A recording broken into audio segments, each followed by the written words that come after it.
గుండెపోటు సడెన్‌గా చనిపోతున్నారు. హ్మ్. ఇది గూడా కొంత అవగాహన కల్పించాలి. హ్మ్. గుండెపోటుతో ఏమవుతుందంటే అప్పుడు ఇప్పుడు మనకి ఒక ఫేమస్ హీరో కూడా చనిపోయారు. అవునవును. 'పునీత్ 'పునీత్ రాజ్' రాజ్‌కుమార్.' గారు. ఒక మీడియా మిత్రులు గూడా చాలా ఫేమస్ పొజిషన్‌లో ఉండి హ్మ్. ఒక క్రికెట్ ఆడి ఒక 20, 30 రన్స్ కొట్టిన తర్వాత అట్లా కూర్చొని కుప్పకూలిపోయారు. అవును. వీళ్ళలో చాలా మంది మరణాలు ఎలా జరుగుతున్నాయంటే సడెన్‌గా యాక్టివిటీస్ చేసి హ్మ్. విగరస్‌గా చేసిన తర్వాత హ్మ్. వాళ్ళు కుప్పకూలిపోతున్నారు. అవును.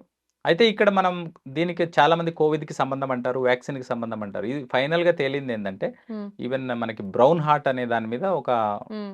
ఒక మన ఇండియన్ డాక్టర్స్ పరిశోధన చేశారు. హ్మ్. వాళ్ళు ప్రపంచంలో ఉన్న ఫేమస్ డాక్టర్స్ మొత్తం వాళ్ళ వాయిస్ ఫస్ట్ హ్యాండ్ ఇన్ఫర్మేషన్ తీసుకొని వాళ్ళు తేల్చిందేందంటే, ఈ గుండెపోటుకి, కోవిడ్ తదనంతర పరిస్థితులకి ఏం సంబంధం లేదు. అది ముందు నుంచి ఉంది. ఇప్పుడు కూడా ఉంది. హ్మ్.